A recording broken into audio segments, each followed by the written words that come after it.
Welcome to Living in the Flow. I'm Kalyn and this is Lorenza.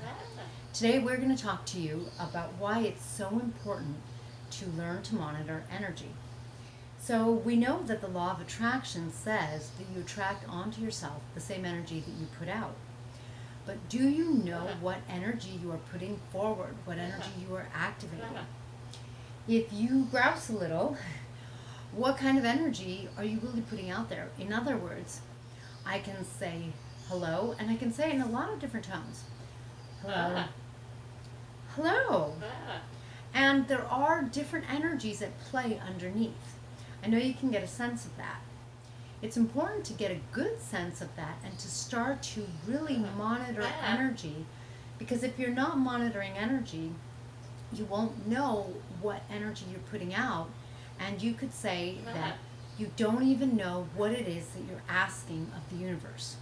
In other words, you can tell the universe that you're looking for love, but if you have an energy going on underneath that contradicts your love, then the energy is going to bring you a contradiction, because that's the energy that's really at play. For a lot of people, sometimes they really do want a relationship, but underneath in themselves, they have an energy that is very scared of relationships, scared of maybe intimacy. Maybe they have a belief that they're not going to meet the right person. So you really need to clean up your own energy and make sure that you know what energy you are using, and you therefore know what you're asking for. It's also important because we have a lot of subconscious energies. Right, Lorenza? We tend to have energies, everyone does, that are residing in our subconscious, below the surface of our conscious awareness. Those energies come from experiences we've had in our lives, beliefs that we've created in our lives, and that kind of thing.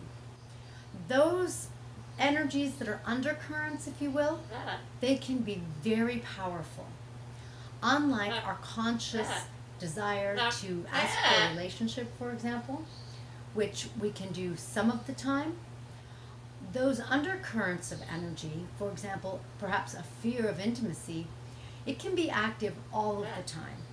That means that all the efforts that you'll take, maybe all the aligned actions to try to attract or manifest a loving relationship, have to go against the current of those undercurrents that is like a different part of you that's really trying to keep relationship away. Unfortunately, you might be stronger than those undercurrents. A lot of the times the undercurrents are stronger. But even if you can be a little stronger, a lot of the times what happens is then your manifestation, that relationship that you attract, is not really the relationship you wanted. Perhaps it's going to be a relationship that just proves your belief, for example, that men are all pigs kind of thing, or whatever belief you may have. I'm just using that as a very general, stereotypical example. But I hope you understand the point of what I'm trying to say, which is that if you hold some subconscious beliefs, some subconscious insecurities, or subconscious fear of intimacy, anything like that, they are just as active, if not more, in really trying to attract that relationship. And if you have a fear of intimacy, you might attract someone who expects you to be very intimate, and maybe that just doesn't work for you, or something like that.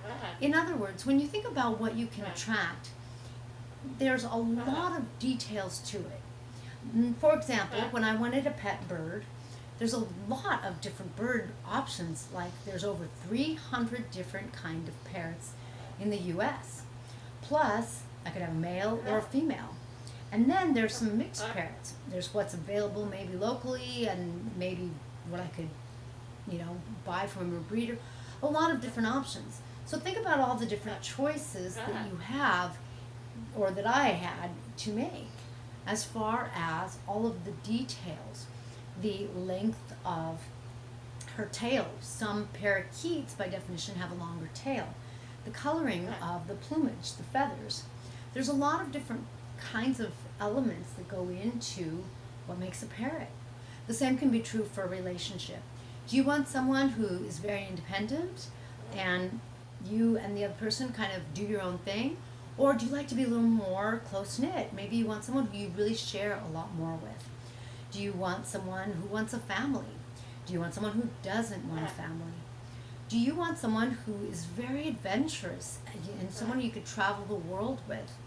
Or do you want someone who's very dedicated maybe to their work? Maybe someone who is very spiritual like you. In other words, there are so many different aspects to yourself, to a potential partner, and getting not all of those things right, but getting a lot of things to really match the energy of who you truly are. That can be tricky, especially when you've got undercurrents that are at play and trying to manifest something different. So it's really important to know your own energy, to speak that language of energy, to be able to understand and tap into, do I have undercurrents? What is that undercurrent? Is it the energy that I want? Is it the energy that I want to put out there? And once you start to navigate energy, I want to shift that energy. You can change your own energy. You can raise the energy so that it shifts in vibration. You can do all sorts of things like mix it with white light so that it really gets healed, and so that if there's a fear, for example, it can shift. It can vibrate, come higher than the frequency of fear, which vibrates very low. Speaking the language of energy makes all the difference. It allows you, if nothing else, to tap into yourself and to really sort of reprogram yourself so that you are having more of the experiences that you want to have. At least, even if it's just in how you feel and how you see your life, your own outlook, your own ability to deal with life, your own feelings every day. Because one of the best things in the world is wanting to wake up in the morning. That's priceless. One of the worst things in the world is not wanting to get out of bed because there's nothing to look forward to, or you don't like your life, or you don't like what you have to do. So just your attitude, your energetic attitude can make all the difference. It's a very important part of really manifesting not the things in life, but a foundation to those things. Because if you're not going to enjoy whatever you manifest, there's no point. You may think that if you manifest the right things, you're going to be happy. But what about when you're not there all the time? Let's say you manifest the perfect relationship. You're not with them all the time. And if you aren't a happy person who can share their heart, you might not be very good at keeping that relationship. So why not work on that foundation so that you're in a great place, you want to get out of bed, you know your energy, you know how to monitor energy, you know how to put out the energy that you want so that you're activating the right energies and you are having a totally great experience. That way, when the love of your life comes, you are going to be very attractive and attracting. And if they don't come today, if they don't come tomorrow, you're still going to have a fabulous time. Because that's the most important thing. Wanting to feel fabulous and getting to do so. Wanting to enjoy your life and have adventures that you could have never guessed about.